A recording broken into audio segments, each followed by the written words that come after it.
Le procès de l'ancien président tchadien Hissène Habré retransmis à la télévision. C'est en tout cas une hypothèse émise par le ministre sénégalais de la Justice qui met tout en œuvre pour que cela se réalise. Avec nous sur ce plateau pour en parler, maître Jacqueline Moudaïna, avocate des victimes d'Hissène Habré, mais également présidente de l'association tchadienne de la promotion et la défense des droits de l'homme.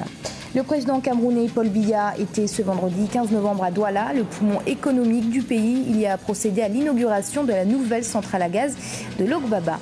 Et puis du football en fin de ce journal avec les matchs retour des barrages pour le mondial 2014. Des matchs qui débutent ce samedi pour les équipes africaines et qui prendront fin mardi 19 novembre. À l'issue de ces matchs, nous saurons enfin quelles équipes du continent iront à Rio. Hissène Habré, ancien président tchadien, a été arrêté le 30 juin à Dakar au Sénégal et inculpé le 2 juillet. Il est notamment accusé de crimes de guerre. Il sera jugé au Sénégal et les audiences pourraient bien être retransmises à la télévision. Le ministre sénégalais de la Justice, Sidiki Kaba, a annoncé avoir pris contact avec des partenaires techniques pour que cette retransmission soit possible. Camille Thomas.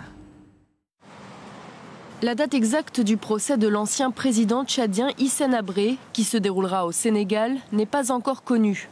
Ce qui n'empêche pas Dakar et N'Djamena de peaufiner la communication entourant le jugement. Les deux pays se sont accordés sur la transmission radio-télévisée des audiences. Nous allons voir quels sont les organes de presse ici, au niveau du Sénégal. Et les organes de presse, au niveau du Tchad, vont être chargés de cette transmission. Parce que la question fondamentale, c'est l'appropriation de ce procès, aussi bien par les Sénégalais que par les Tchadiens. Cette décision n'est pas du goût des avocats de la défense, qui dénoncent une volonté d'humilier l'ancien chef de l'État. C'est une violation de ses droits. Ces deux gouvernements ont montré que mon client ne peut pas bénéficier d'un non-lieu, d'autant que les véritables criminels sont en liberté. Les deux gouvernements continuent de leur côté de défendre une plus grande transparence des débats. Hissène Habré, qui vit à Dakar depuis sa destitution en 1990, a été inculpé et placé sous mandat de dépôt en juillet pour crimes de guerre, crimes contre l'humanité et crimes de torture. Maître Jacqueline Moudaïna, bienvenue sur Africa 24. Merci. Vous êtes avocate des victimes d'Hissène Habré, mais également présidente de l'association tchadienne de la promotion et la défense des droits de l'homme. Nous venons de voir le ministre sénégalais de la Justice a annoncé ce mercredi avoir pris contact avec des partenaires techniques pour que les audiences du procès d'Hissène Habré soient retransmises à la télévision. Qu'en pensez-vous ? Nous avons toujours plaidé pour le outreach, c'est-à-dire la retransmission de ce procès au Tchad.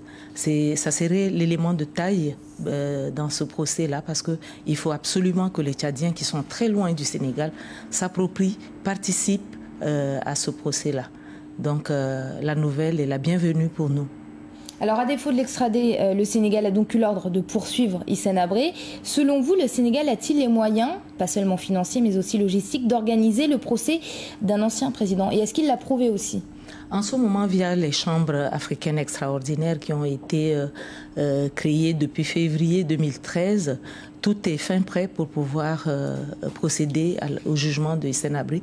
Il n'y a pas de problème, il y a un budget qui a été mis en place qui serait vraiment rempli par la communauté internationale. Beaucoup de pays ont participé à la réunion de l'argent qu'il faut pour répondre à ce budget. Donc il n'y a pas de problème du côté argent. Et du côté humain, les juges sont déjà nommés. D'ailleurs, les juges d'instruction sont en plein travail. Ils ont effectué une première commission rogatoire au Tchad, une seconde aura lieu en décembre.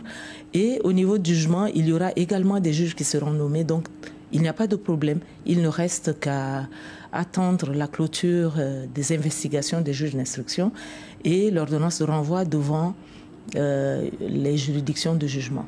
Justement, quand est-ce que pourra avoir lieu le début des audiences ? Si nous tenons compte de délais impartis par le statut des chambres africaines extraordinaires, il serait fort probable que le procès ait lieu en milieu 2015. Alors, nous sommes en pleine polémique quant à l'impartialité de la CPI, une impartialité dont doutent les pays membres de l'Union africaine. Le procès d'Hissène Habré au Sénégal n'est-il pas la preuve que les États africains peuvent juger eux-mêmes leurs dirigeants? Justement, nous plaidons pour un jugement juste et équitable, et pour Hissène Habré et pour les victimes. Et c'est à partir de ce jugement juste et équitable que les chefs d'État pourront dire que l'Afrique est capable de juger l'Afrique, pour éviter la polémique de l'Afrique avec la CPI. Alors justement, l'Union africaine a demandé à ce que les dirigeants africains en exercice ne soient pas poursuivis par la CPI. Selon vous, c'est une bonne chose? Démontrons d'abord cette première expérience avec le jugement de Hissène Habré, démontrons la capacité des chambres africaines extraordinaires, la capacité à juger le premier président, et par la suite, on prouvera la capacité de l'Afrique de prendre en charge le problème de l'impunité et d'éviter de tout faire par la CPI. Donc pour vous, ce procès, en fait, c'est un test pour la justice africaine en général? Effectivement. Maître Moudaïna, merci d'avoir accepté notre invitation. Je rappelle que vous êtes l'avocate des victimes d'Hissène Habré, mais également présidente de l'Association tchadienne de la promotion et la défense des droits de l'homme. C'était ce vendredi que le Conseil de sécurité des Nations Unies examinait justement la requête dont nous venons de parler relative à la Cour pénale internationale déposée par les pays de l'Union africaine. Ces derniers, qui accusent la CPI de partialité, ont demandé au Conseil de sécurité de l'ONU de reporter d'1 an les poursuites engagées par l'AI contre le président kényan Uhuru Kenyatta et son vice-président William Ruto. Une demande rejetée par le Conseil de sécurité. Nicolas Kukel. Le Conseil de sécurité de l'ONU a rejeté vendredi la demande de l'Union africaine de suspendre les poursuites devant la Cour pénale internationale du président kényan et de son vice-président. Accusé de crimes contre l'humanité pour les violences post-électorales de 2007, le projet de résolution du Conseil de sécurité visait à reporter d'1 année les procès du président Uhuru Kenyatta et du vice-président William Ruto. La raison de cette demande de report, la récente attaque dans un centre commercial de Nairobi. Les deux personnalités restant pour l'heure très occupées à faire face aux conséquences de cet événement. Lors du vote, 7 pays étaient favorables et 8 se sont abstenus sur les 15 pays membres du Conseil. 9 voix étant requises pour que l'adoption soit validée. Nous pensons que cette décision est un manque de confiance envers l'Afrique et nous sommes très déçus. Voilà où nous en sommes. Quant à ce qui pourrait venir après, ça va dépendre de la sagesse des dirigeants africains. Cette résolution, portée par l'Union africaine et les pays africains membres du Conseil, a divisé l'Assemblée. Alors que pour certains, il est une menace pour la stabilité du pays, d'autres y voient une décision triste, absurde et déconcertante. L'échec d'adopter ce projet de résolution approuvé par l'ensemble du continent africain, c'est une honte. Oui, en effet, c'est une honte. Que ce soit écrit aujourd'hui dans l'histoire que le Conseil de sécurité a échoué sur la question du Kenya et de l'Afrique.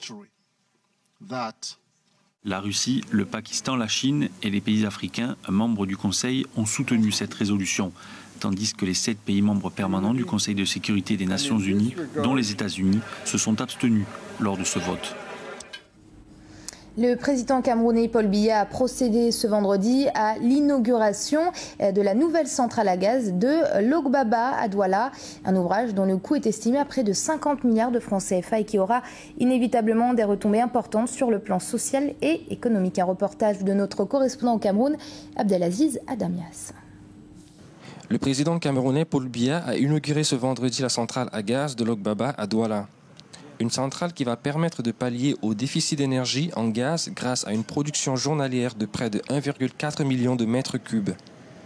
La mise en production par Rodeo des réserves de gaz naturel prouvées et confirmées par le forage de puits complémentaires sur le champ gazier de Ndokpassi et la réalisation de forages de développement pour accroître les réserves prouvées, probables et possibles de gaz naturel s'inscrivent dans le droit fil de notre politique de recherche et de développement des gisements d'hydrocarbures.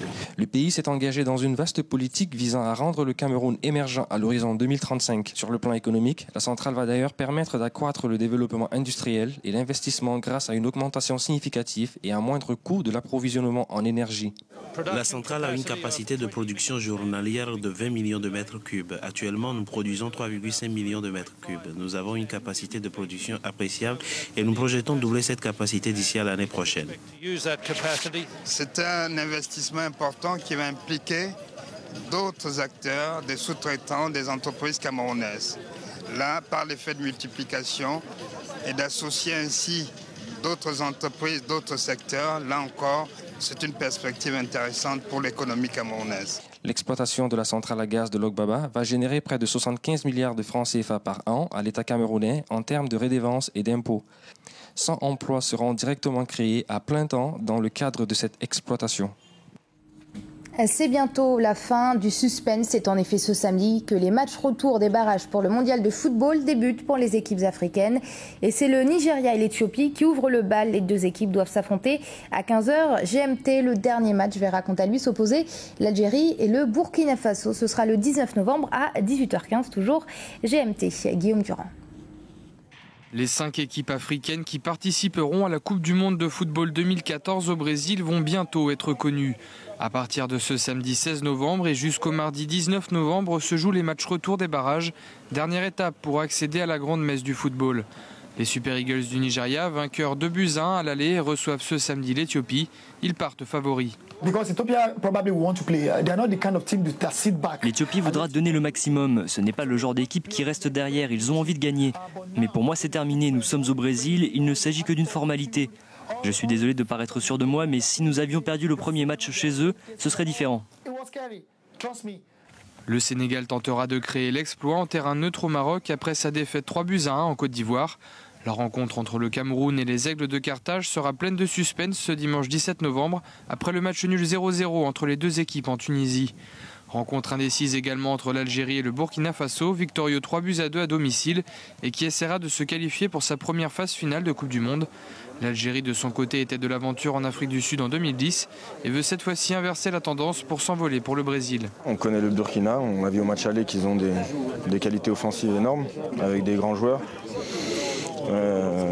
Maintenant on va s'occuper de nous, on a des très grands joueurs qui jouent dans des grands clubs européens. On a toutes les qualités pour aller en Coupe du Monde. Maintenant il faut se méfier parce que rien n'est fait.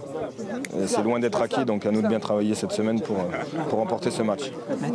Enfin le Ghana, vainqueur 6-1 à l'aller face à l'Égypte, ne devrait pas avoir trop de difficultés pour valider son ticket pour le Brésil. Une rencontre qui aura lieu le mardi 19 novembre. Ce journal a été préparé par l'ensemble de la rédaction. Merci pour votre fidélité. Dans un instant, une nouvelle édition de l'information sur Africa 24.